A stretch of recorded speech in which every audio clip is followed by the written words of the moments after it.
Hi folks, my name is Ben Clark and I am the Living Learning Programs Manager here in Residence Life at St. Thomas. And I'm going to talk to you a little bit about residence life, life on campus, and then the first year experience curriculum.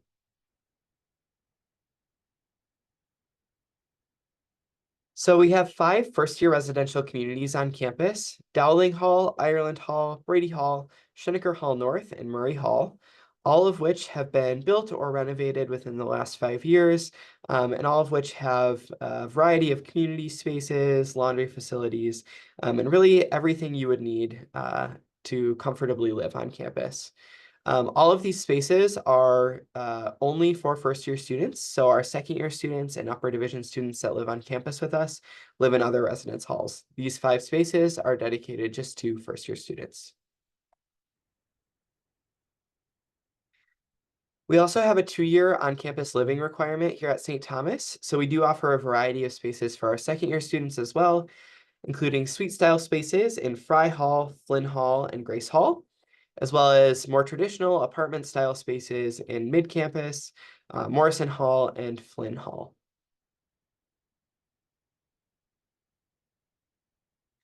For campus dining, we have 2 all-you-care-to-eat dining facilities: the North Sider, which is located in Shinneker Hall North, and the View, which is located in the Anderson Student Center. All of our first-year students are required to have an unlimited meal plan, which means you'll always be able to swipe into either the North Side or in the View and get a full meal. This means you won't run out of meals throughout the semester, and will always know where you can get a full meal.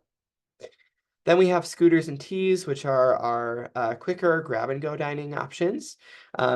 There you can get things like salads, sandwiches, burgers, pizza. And then we also have Summit and Corner Market, which are our retail spaces. So these venues have things like snacks, drinks, and some personal care items. Students will also have access to express funds, which kind of function like a debit card. It's a amount of money that's loaded onto your student ID that can be used at off-campus restaurants and retail locations that we have campus partnerships with, as well as on-campus dining locations, our Tommy Shop, vending, and bookstore.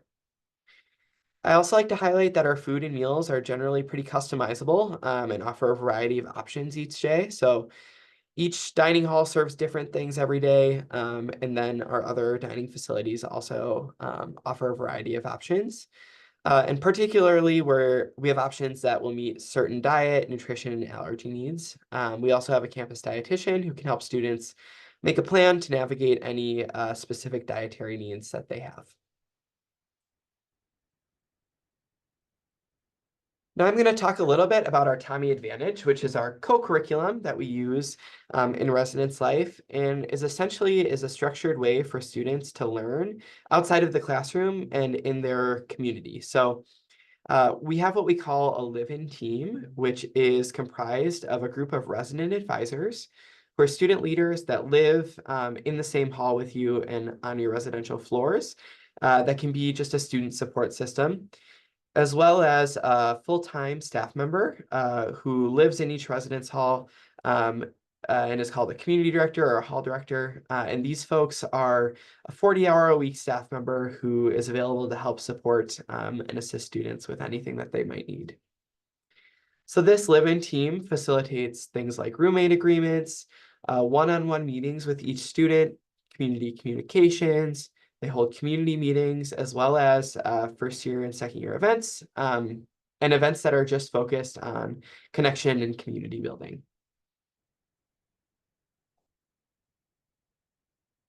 Outside of residence life, we really closely partner with some of our other support systems and resources at St. Thomas, including the Center for Wellbeing, which is a center that provides an integrated services model and can provide a full array of health, mental health, and general well-being services.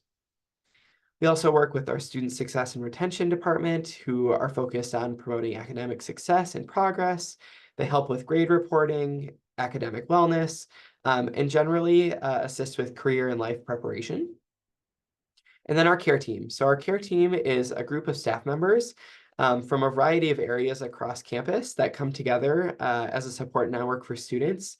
and help support student success in academics, emotional and mental health, physical health, financial wellness, and general social support.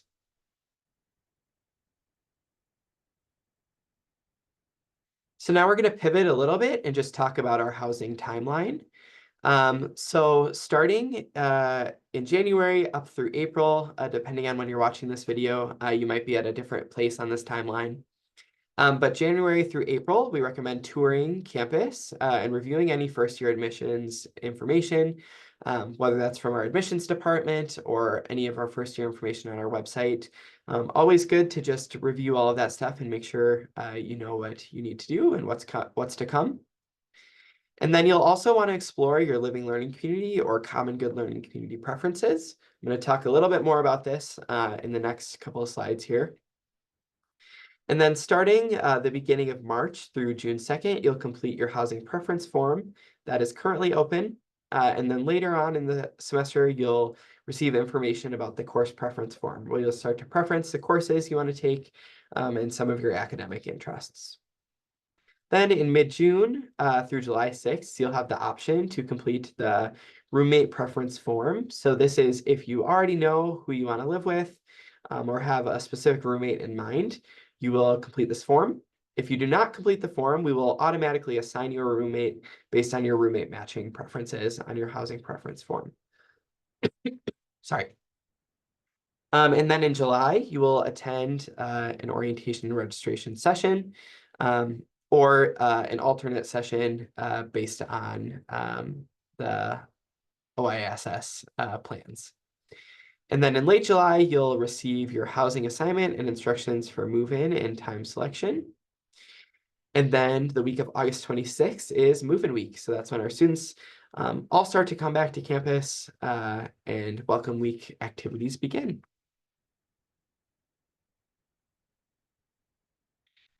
Now I'm going to pivot here and talk a little bit about the first year experience. So the first year experience is a collection of high impact practices that are built into every first year student's curriculum. So there are a number of components here that make up the first year experience. The first is FYEX 100, Foundations for College Success. This is a one-credit course that all first-year students take that's really focused on learning more about campus resources, skill building in skills related to academic and social success, and then generally just connecting with other first-year students who are in kind of that same transitional period that you are in. The second is the learning community requirement. So all first-year students will participate in either an LLC, a living learning community, or the CGLC, the Common Good Learning Community. So these are two options available, and again, I'll talk a little bit more about those in a second here. And then the third are optional things that students participate in that we know make a big difference in their first year and in their transition to college. So these are things like extracurricular activities, clubs, leadership opportunities, events, career, student jobs, employment, things like that.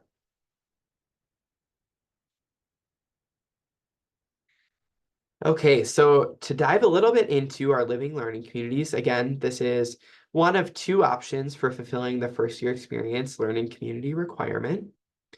Our living learning communities are a great option if you know your major or have a specific academic interest in mind.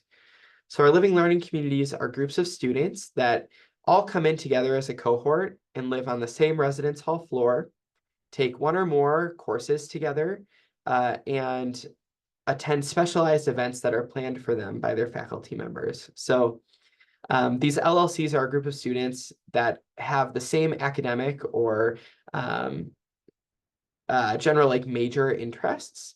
And it gives this group of students an opportunity to, one, connect with other students with those same interests, and also build some in-depth connections with faculty members and staff across campus. So it really is kind of this cohort model that brings everybody together right away based on those shared academic interests. The second option to fulfill the learning community requirement is the Common Good Learning Community. So the Common Good Learning Community provides students an opportunity to explore the university mission of advancing the common good. And in the CGLC, or the Common Good Learning Community, students take 2 Common Good themed courses. So these are courses that are in the first year students' core or are required for first year students to take. So it's either like a theology class, philosophy class, maybe an English class. These are already core courses where the faculty members that teach the course have just integrated the common good theme.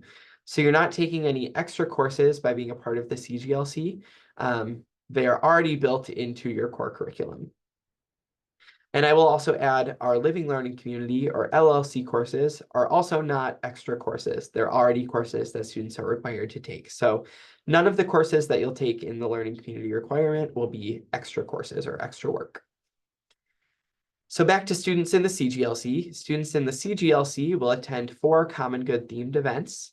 And then I like to highlight that students in the CGLC don't all live in the same residence hall. So students in the Living Learning Communities are designated to specific halls because they all have to live on the same floor, whereas students in the CGLC are typically scattered across all 5 of our first year residential communities.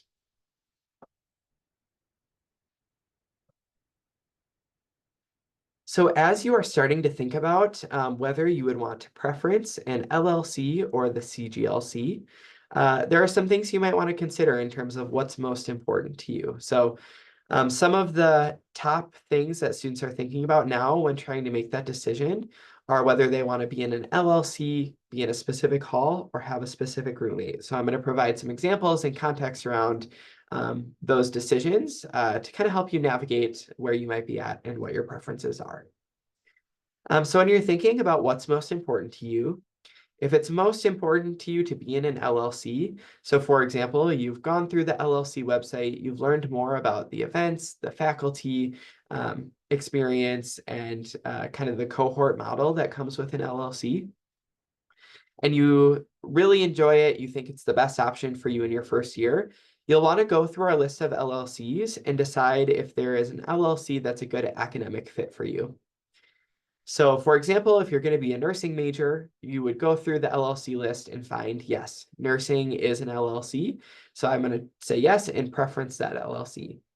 If for some reason you're going through the list and really none of them seem to align with your academic interests, then you'll probably want to do the Common Good Learning Community because you don't want to take an LLC course that's not relevant to your academic interests or won't benefit you in the long run. So the CGLC would then be the best option for you if there's not an LLC that's a good fit. Generally speaking, we do have a wide range of LLCs. So even if it doesn't seem like a perfect match, but your major maybe tangentially is related, you can always preference that LLC as an option because it might still benefit you or might still interest you. The next thing you want to consider is if it's most important to you to be in a specific residence hall. So if you've gone through our Residence Life website and you've taken a look at all of our first year communities and you decided, for example, that Brady Hall is the hall that you want to be in, you'll want to look at Brady Hall and see if there are any LLCs in that hall that match your academic interests. So I'll use my nursing example again. If you're planning to be a nursing major, you would look and see that, yes, the nursing LLC is in Brady Hall, and Brady Hall is what's most important to me. So I'm going to preference the nursing LLC. On the flip side, for example, if you were an engineering major and we're looking through, you would see that the engineering LLC is not in Brady Hall. And since it's most important for me to be in Brady Hall, I'm going to select the CGLC, or the Common Good Learning Community, because students in the Common Good Learning Community can live across all 5 of our first year residential communities. So the CGLC would be the best option for you if Brady Hall is your first choice hall. The last thing is having a specific roommate. So if you are coming in and you already know your roommate, whether from high school, you met online, you were paired through a program, you would want to ask yourself, do you and your roommate both have the same major or personal interests? And does that align with an LLC? So again, for example, if you and your roommate were both planning on being nursing majors, then yes, the nursing LLC would be a great option and you'd want to preference that. If, for example, you were majoring in nursing and your roommate was majoring in engineering, you would probably want to do the CGLC because the CGLC All students in the CGLC room with other students in the CGLC, whereas the LLCs, students need to live with someone who's in their same academic themed LLC. So it wouldn't benefit an engineering student to be in the nursing LLC because they take a nursing related course together. So if you are majoring in the same thing or have the same academic interests, yes, the LLC is a good choice. If you're not, the CGLC is probably going to be the best option for you.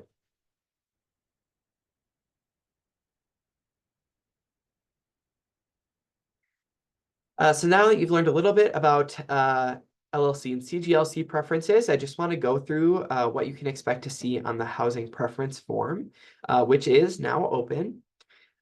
So you'll be asked to select your meal plan. As a reminder, unlimited meal plans are required for all first-year students. So you'll select your unlimited meal plan.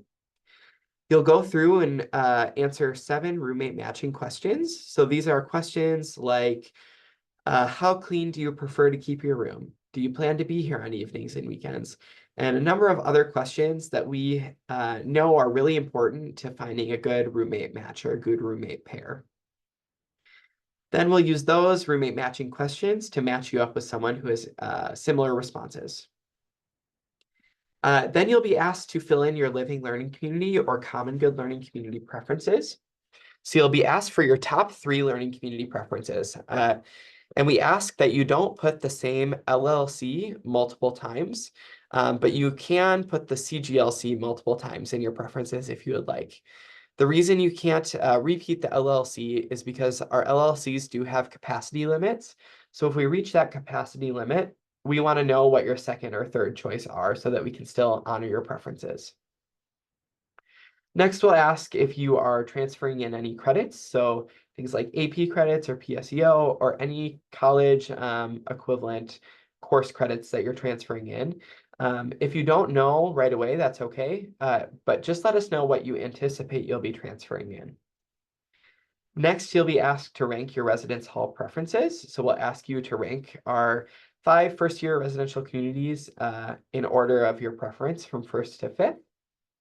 And this is particularly important if you preference the CGLC or you're assigned to the CGLC, because we will then go to your residence hall ranking to make your assignment. And then we'll ask if you have any medical or disability housing accommodations or housing requests, so that we can work with our Disability Resources Office to ensure that we have the space that meets your needs.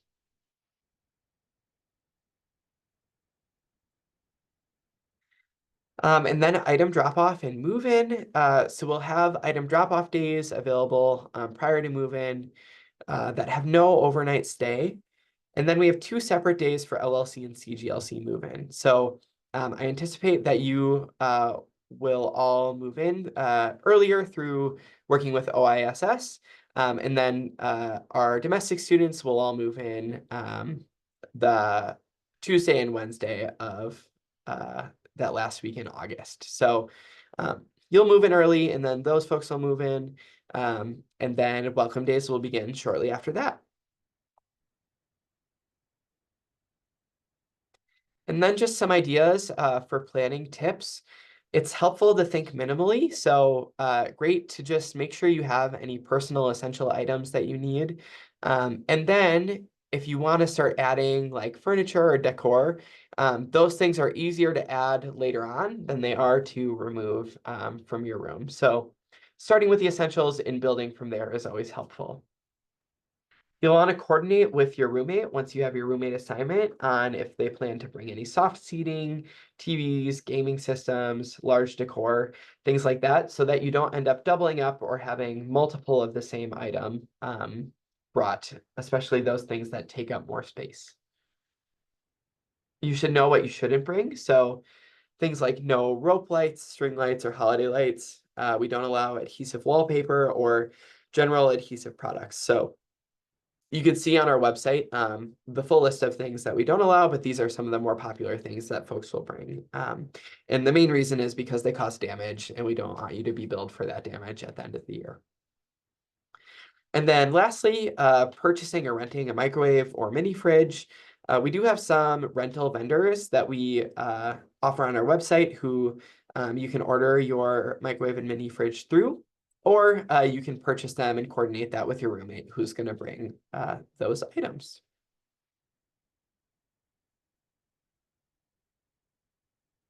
Alrighty, well, I hope this was helpful information.